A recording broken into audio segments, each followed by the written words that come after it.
Hi everybody, my name is Ida and today I'm gonna answer probably the most asked question that I get here or on my Instagram and even on Facebook sometimes.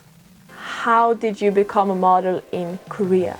The thing is, it's kind of a hard question for me to answer because I never set out to become a model in Korea. Like, there are no steps I followed, but I'm gonna share my story and hopefully it can kind of clear things up for some of you guys. So, taking it all the way back to the beginning, the reason why I came to Korea was to study. I came here to study Korean for 1 year at Kyunghee University. If you want to know more about, me being a student in Korea and whatever, there will be a link up in this corner somewhere, I think.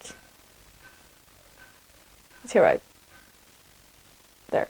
But yes, I was a student. I came here in 2014. I was just, studying. It was like a slow process. The first time that I was kind of approached about modeling was, we'd probably only been here for like 3 months and we were at this gay club in Itaewon. And a guy comes up to me and he's like, "Are you a model?" And I'm like, no. No, I'm not. Why? And he's like, "Oh, I'm an agent and I would love to work with you." So I was like, okay, sure. At this time, I didn't know anything about visas, by the way. I didn't know how that worked at all. There was like this group of gay guys and they're like doing performances and this one guy was an agent. So we just kind of started hanging out with them, doing like, just like shoots, not for something, but just kind of like for fun. Like, you do shoots so you get nice pictures. And then it actually didn't lead anywhere. Like, we just took some pictures. I guess he made like a profile for me, but then, nothing really happened. Like, that was it. 6 months later in the springtime, I was on my way to the subway and I ran into Theo. Y'all know Theo, right?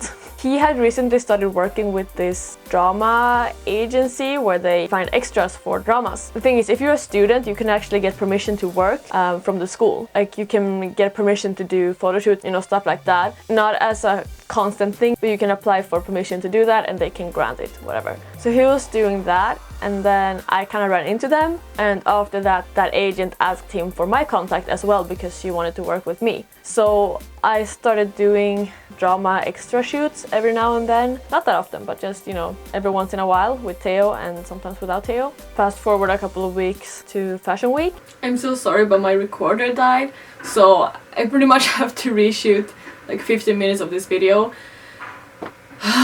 Technology. Anyway, so I'm sorry if there's like a lot of background noise now. There's like a construction site right outside of my window and usually I have this mic to cancel that out, but yeah, no battery. So I was going to Fashion Week with some of my friends and as we're like entering the area, this guy leaving, he just stops me and he's like, are you a model? And I'm like, no, yes, maybe, I don't know. And it turns out he's actually a designer for this brand called Madmars. He said he wanted me to be in his lookbook and I was like, well, if you want me to be in your lookbook, sure. I'll insert some pictures around the screen, I guess, from that shoot. But it was actually really funny because he even had me choose the male models that I wanted to work with for the shoot. Luckily, out of like the pictures he showed me, 2 of them are my actual friends, so I was like, well, those 2 guys! So it was a really nice shoot and I actually still prefer these type of lookbooks where it's a more relaxed, like you're not actually posing, you're just like acting natural, if that makes sense. And I think it was just very lucky for me that the first shoot I did was something I'm very comfortable with, which is more like street style type of stuff. And not something like super girly and like in studio with like big lights and just a background. And then I was also approached to be in this movie, which again, I'm like, well, if you want me, sure. It's just like a small role, but basically I'm a Russian prostitute and I die. It's pretty much the role I get to play every time someone wants me for a movie. Russian prostitute. So as our year of studies came like towards the end, both Silvia and I were pretty clear that we wanted to stay in Korea and we were not done with this country yet. So we were already kind of planning on how to get back to Korea before we even left. So fast forward the time and then we're back in Korea on a working holiday and we're working at that same bar where we used to work for part-time and we're working there like 5 days a week and it's pretty harsh actually. It's like from 6 in the evening to 3 in the morning, so it's like really long and like exhausting hours. we do that, you know, it's fine, we're in Korea, we're having fun. And then one day I was approached by this guy, and it's interesting because he's actually Swedish Korean, like his parents are Korean but he was born in Sweden. And him and one of his Korean friends, they actually have an entertainment company together. But this time they were tiny company. They only had one guy signed, and he's actually half Korean, so he doesn't even need a visa. But he was signed with them and doing the TV show Bildungshangedam, or oh my god, or Abnormal Summit in English. Basically, he was asking me to join their company, and I would be the first female and the first person that needed a visa. To be honest, I had been looking at different entertainment companies because I thought it would be fun to work with something like this, but I wasn't very hopeful because I am short. There's nothing really special about me, but the thing with this company is that they specialize in TV shows, so they need people who can speak Korean. And I was like, well, that's something I can almost do. But yeah, so he really wanted to sign me, and I felt very safe working with a Swedish person.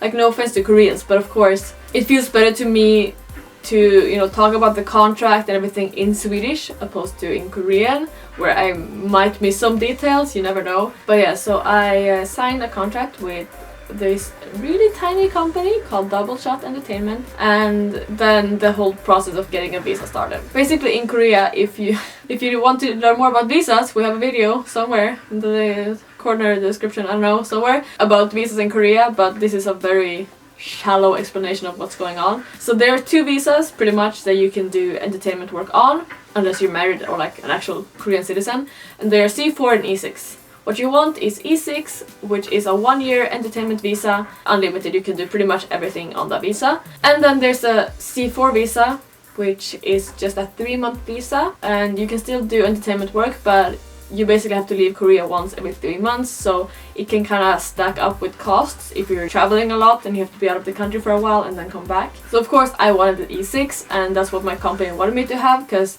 they can't afford me leaving and coming back every now and then because I might miss shoots and whatever. So I think it took us probably 6 months to create this E6 visa. And during that time I was on C4, which is the short term, so I went back and forth to Sweden, which I'm sure my mom was very happy about. But that's what we did, and then after 6 months I finally managed to get my E6, and here I am today on an E6 visa as an entertainer in Korea. Some people actually ask me that, like, what my job title is. I wouldn't say I'm a model. I would say I'm an entertainer, because I don't do exclusively modeling. Honestly, the thing I do most is probably acting in dramas and like music videos, movies, stuff like that. And then I do a lot of commercials as well, which, well, I guess they are modeling for the brand, it's also kind of acting, but I do prefer modeling. I would not consider myself an actress. Oh well, I do TV shows as well. But what I prefer doing is modeling. That's like what brought me into this, kind of. So I would consider myself an entertainer, but I would not consider myself an actress. I would rather take model over actress, because I don't think I'm good at acting. So I don't want the pressure of labeling myself as that when I don't think that's what I can do, pretty much, if that makes sense. What can you learn from my story? Well, I hope this explains why I can't help you get a company or a contract in Korea, because I honestly still don't know how to do that. I've never applied to a company. I've never gone to different castings and stuff for stuff. I've never had to do that because people came to me. I was very lucky, but it's also a self-made luck in a way, because I did study Korean first. By the time I joined my company, I would say my Korean is sufficient. I can speak normal conversation. I understand a lot more than I can say, but again, I would say my Korean is definitely enough to get by. I can watch movies and stuff without subtitles, and it's usually fine. But what I'm getting at is I created a lot of contacts thanks to this. I could talk to the directors, the other models, actors on set. I could talk to the camera crew, the makeup artist, everyone. I have so many contacts, and they contact me for work as well. If you watch my Being in Secret's music video, which is again somewhere, I don't know where. I basically met a guy at a shoot for a commercial, and he was in the camera team, and he also worked at another company where they make music videos. So I told him that, you know, if you need a blonde girl, contact me, because we had a really fun time on set, and he did. So don't underestimate the power of speaking Korean in Korea. I feel like I shouldn't have to tell you this, but a lot of people don't understand you need to speak Korean in Korea. Like, you're very handicapped if you don't speak at least basic level Korean, because all the shoots, all the instructions, they are in Korean. Yes, that's kinda it. Come here, because even if you're gonna sign with a company, you have to come here because you need to physically sign, and you also need to, you know, meet them. They are going to want to see you in person before signing with you. So look up companies online. Google's your friend. It's a very good medium to find stuff you're looking for.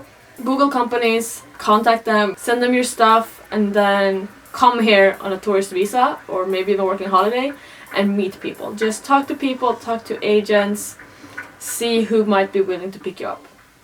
Yeah, that's all I have to say.